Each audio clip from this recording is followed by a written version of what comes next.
Good morning. This is Tools of the Trade Tuesday, and this morning is installment 1 of the basics of doing dots. So I'm here at the torch, and what we're going to look at this week is we're going to look at doing a very basic dot. We're going to talk about pulling a consistent stringer. We had said last week that there are some keys to making a good quality bead. One of them was to pull a consistent stringer, and that being a stringer that is the same width from beginning to end. So I'm going to show you how to pull a consistent stringer. And the other thing is how to get a nice base bead, and that is a bead that has a nice puckered end so that you have a nice canvas to put your dot on. I'm going to show you my method for getting a nice puckered end. I consistently seem to get puckered ends doing my beads, my disc beads this way. So I'm going to share it with you and give it a try and see if it works for you. Everybody's a little bit different. I've talked to some different Lampwork artists who use the same method, and they seem to have a lot of success with it as well. I'm going to show you how to pull a stringer first of all, but the one thing I want to show you before I have my torch lit is that some people flame cut their stringers. I don't. I cut my stringers with this little pair of nippers. I got these nippers at the dollar store, believe it or not. They're a great little pair of nippers for cutting stringer, and I use them all the time. I also pull my stringer with tweezers. Some people pull their stringers with mandrels and punties, with other pieces of glass. I don't. I pull my stringers with a pair of tweezers. These have a little bit of grip on the inside so that they hold the glass. The secret though, no matter what method you pull your stringers with, is to just pull a nice consistent stringer. And the secret to doing that is to be steady with your pull. If you pull too fast, your stringer is going to be quite thin. If that's what you want, that's great. But in order to do dots, you sort of need a bit of stringer, a stringer that has a little bit of heft to it to get a nice dot.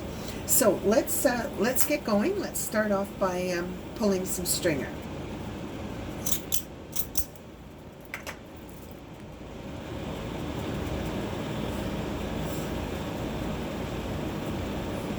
Okay, got my white here.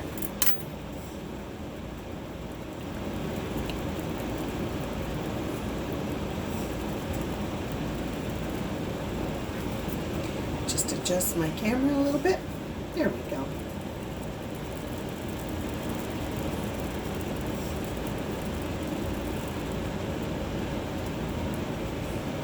And what I'm going to do is I'm going to get a nice little gather at the end of my rod.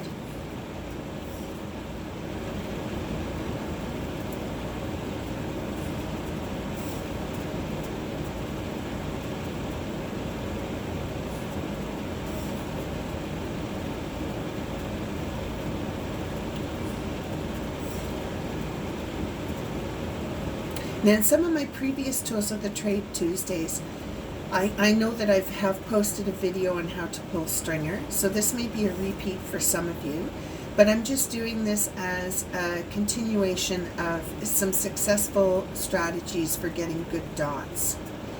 Okay, so now what I'm going to do is I'm going to take this out of the flame, and you can see that it's quite transparent.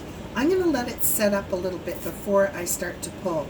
So I'm going to watch for the color to come back into the gather. Once I get a bit of color, I grab the end and I give it a little bit of a twist back and forth. Then I start pulling, and I pull very slow and steady. If you're pulling slow and steady, you will get a nice smooth stringer. Hold it for there for a little bit till it sets up.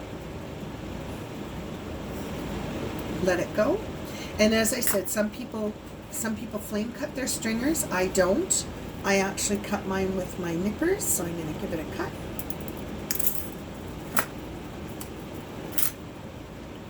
And there's my stringer.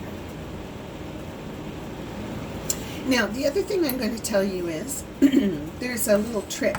If you're working away on a bead and you're doing your touchdowns for your dots, and you get a little ball like this, and you don't want that little ball there. You want to have a nice clean end to start your dot so that you get your consistent size. It's very easy to get rid of this little ball. What you can do is you have your tub of water nearby. You can just dip it down in the water and you get a nice clean end. The little ball's gone. It's a very easy way of getting the stringer nice and clean, that you have a clean end to start off with. Okay, so again, I still have a little ball there, so I'm gonna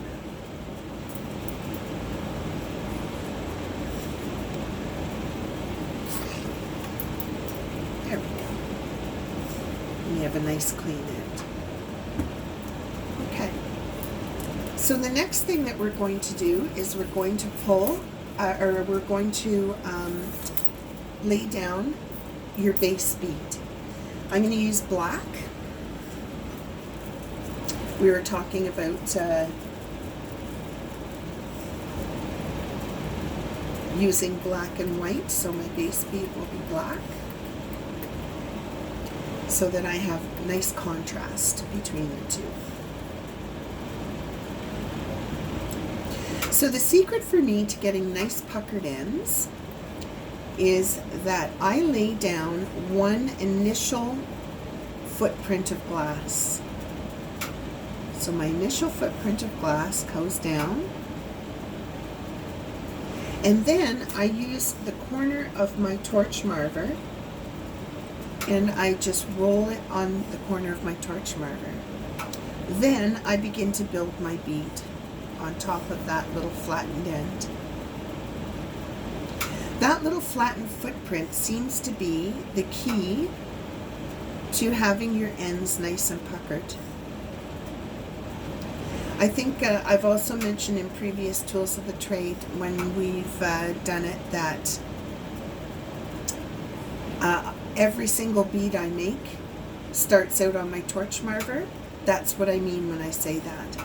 Every bead I make, no matter what shape it is, I always start it out on my torch marver, and that's how I get my nice ends. Turn it nice and slow, and if you see that the bead seems to be a little lopsided, just hesitate a little bit and let it slump to where you need to have more glass in order for it to be even. Let it set up, and then add a little bit more glass.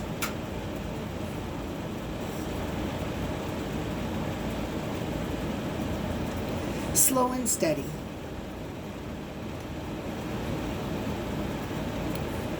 Again, let it set up. And then we'll put one more round of glass on it. Whatever size you want your base bead to be is completely up to you.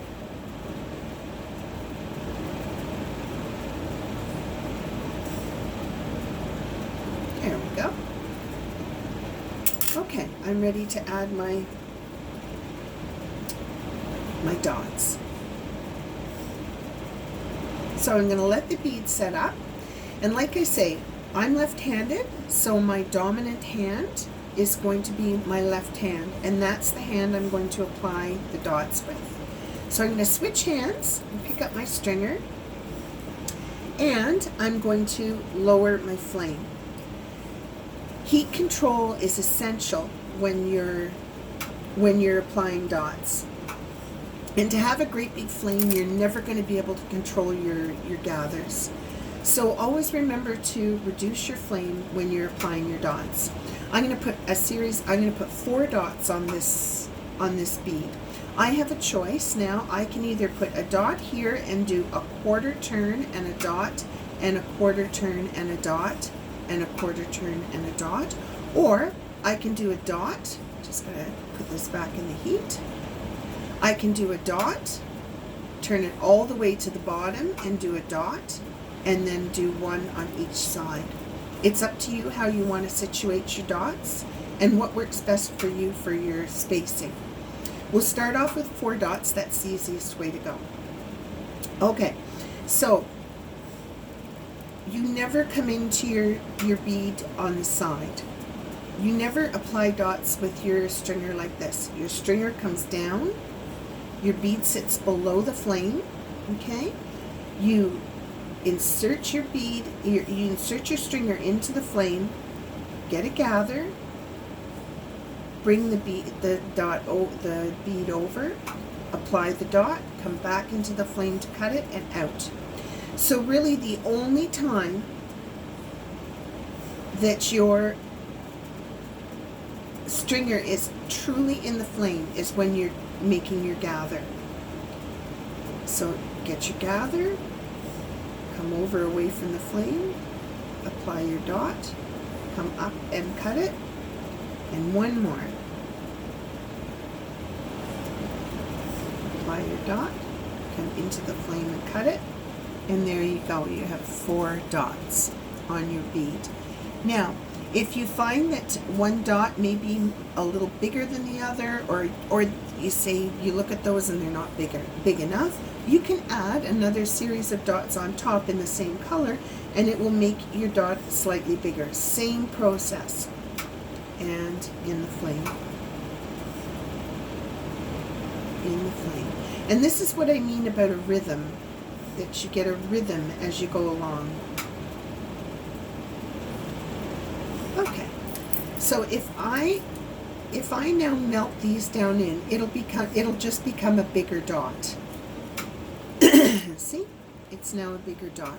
And when I look at it on the end, those dots all seem like they're pretty equal in size. The other important thing to remember is to give your dot what I call a foot. And what I mean by a foot is that we're going to melt the dot a little bit so that it adheres to the bead. Otherwise, what's going to happen is the dot will pop off. It will either pop off while you're working on the bead outside of the kiln, or when you put it into the kiln, it will pop off. So make sure your dots have a little bit of a foot, that they're sitting on the bead nice and steady. And then you won't lose them in the kiln or when you're working outside. Now I have a choice with this bead.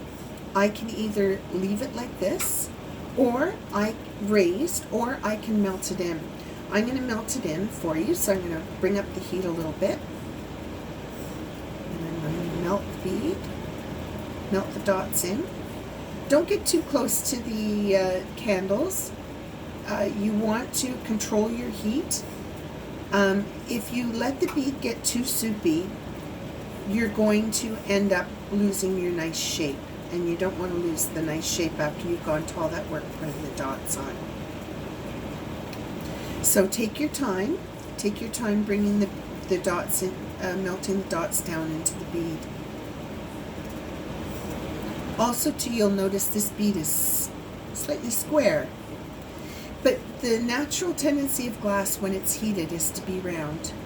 So if you continue to heat the bead, it will eventually round back up. Like I say, just watch your heat control and take your time. Bring it in and out of the heat so that it doesn't get too soupy. And eventually the bead will round back up and it'll be ready for the kiln.